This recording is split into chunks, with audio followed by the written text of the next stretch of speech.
So 80 carry masteries, in my opinion, haven't really changed much for this patch. Patch 6.22. These are the full masteries that I have for both pages right now. There's what Warlords looks like. This is what Fervor looks like. Now I know Double Lift doesn't think that Fervor's any good anymore, but I should also remind you that he probably is not the best person to ask about changes. He's pretty famous for not having a good theory crafting head on his shoulders. He really seems to lag behind with meta changes in general, and you have to consider that he's also not benefiting from TSM's information right now. He's taking a break, so this is all unfiltered double lift theory crafting. So if you want to get some misinformation, then maybe you should go to him. I do think that he's right though. Warlord's Bloodlust will be much more attractive because you can basically skip some of the weaker itemization in favor of more crit. So since crit is such a big consideration for 80 carries, you're definitely going to want to go Warlord's Bloodlust if you can afford to on that champion. Like, for example, Caitlyn could go Fervor, but Warlord's Bloodlust allows you to go with the BF Sword into Runins and then finish IE, and then you build the other Zeal item, Rapid Fire Cannon, which is super good. So this would facilitate that playstyle. But really quick, I'll go through the masteries the way I see them for Fervor. And, you know, I'm a big fan of Double Lift. I have nothing personal against him. I see a lot of people being misguided by people that are supposed to know what they're talking about. And it just kind of irritates me that not a lot of people speak out against it. So that's what I'm doing here.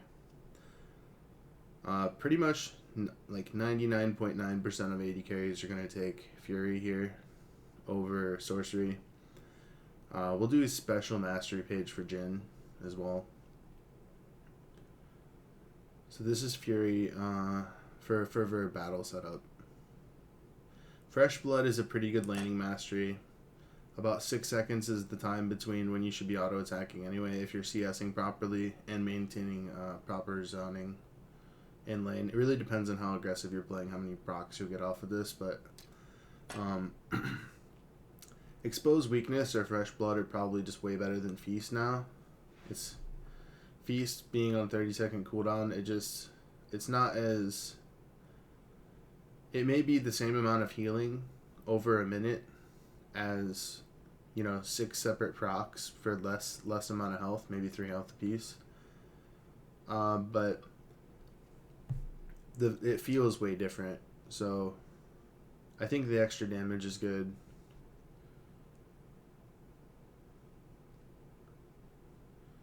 Another thing here is that I really value natural talent over vampirism here. And the spell vamp is really negligible in 80 carries to begin with, and like, you know, 2% lifesteal, that's not really that much anyway. So if you want, you can split some points. Maybe if you like, you figure that you want like an extra attack damage per level, and you can go like 3 points in natural talent, and then that would still give you a decent amount of sustain from vampirism. So this is definitely something that you could do. And Bounty Hunter now being 0.5% more better than it was, I think that this has potential for a lot of 80 carries. For Fervor masteries, I actually don't. I would opt for Double-Edged Sword.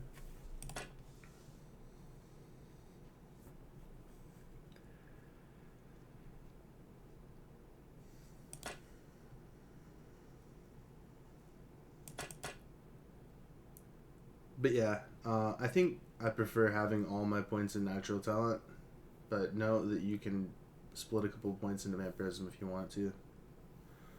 Fervor battle, of course, is going to be functionally the same on all 80 carries, except you're not going to have the uptime for as long. The 2 seconds of uptime being nerfed, it really...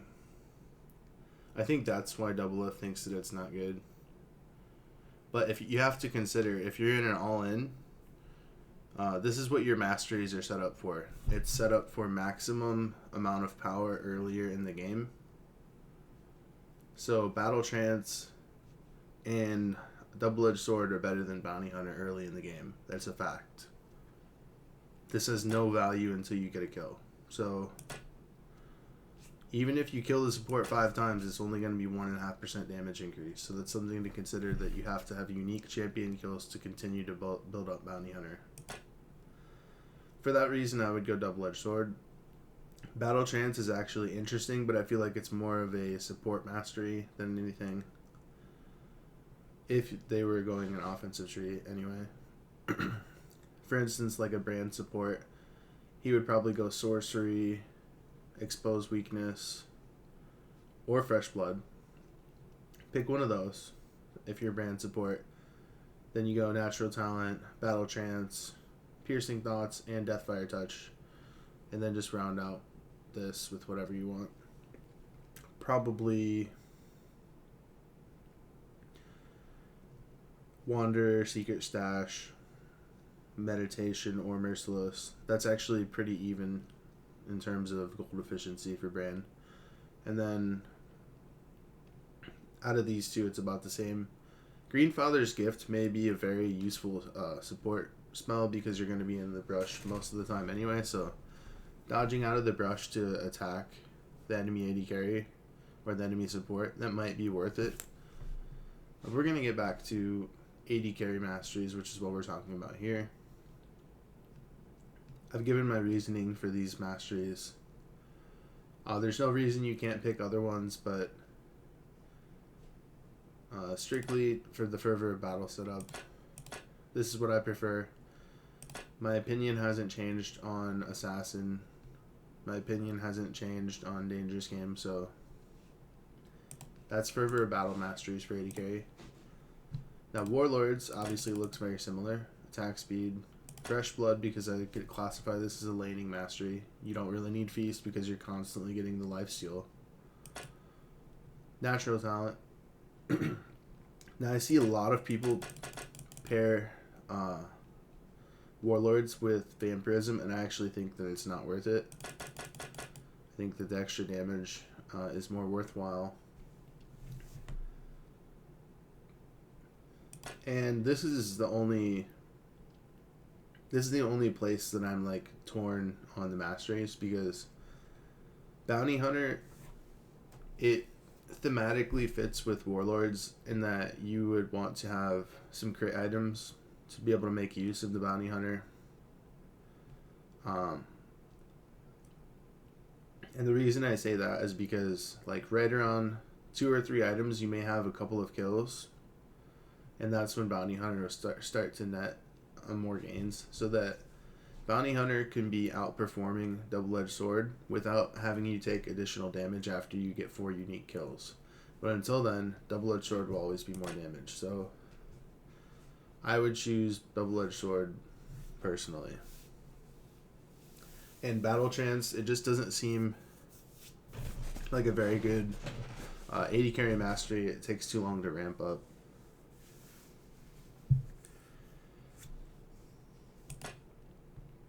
Armor Penetration, Warlord's Bloodlust. Savagery for the minion damage. You never really want to go Wanderer on AD carry. Assassin, like I talked about, you can obviously go Secret Stash or Runic Affinity if you really want.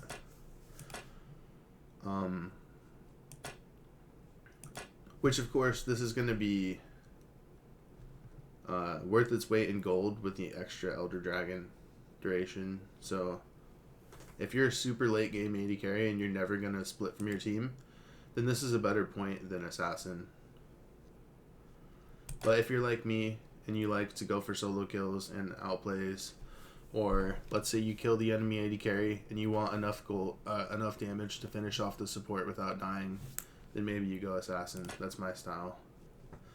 Merciless, Dangerous Game, and that's it. So anybody that says the AD carry mastery has changed a lot, I think that you're full of shit and you don't know how to theorycraft.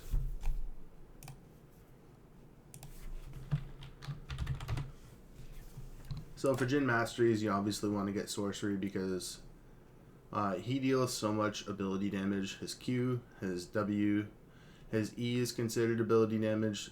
Everything on Jin is considered ability damage except his auto attack.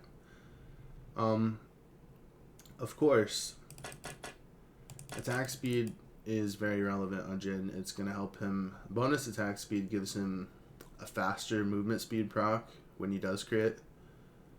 And of course, it scales into his AD as well. So the math on that is pretty close. It slightly tips into the favor of sorcery at certain points in the game. Fury is not a bad pickup though. Just know that you don't gain the benefit of having Jin attack faster if you take attack speed. And that's something that's adequately filled by your runes, so that's why I would go with sorcery.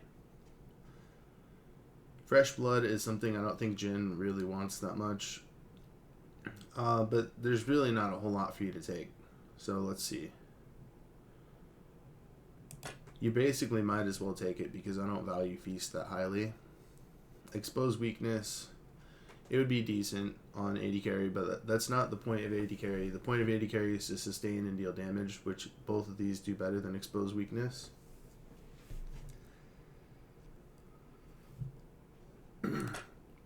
Again, natural talent. I'm not going to go over this again. I'd prefer it heavily to Vampirism. This is your choice to make, obviously.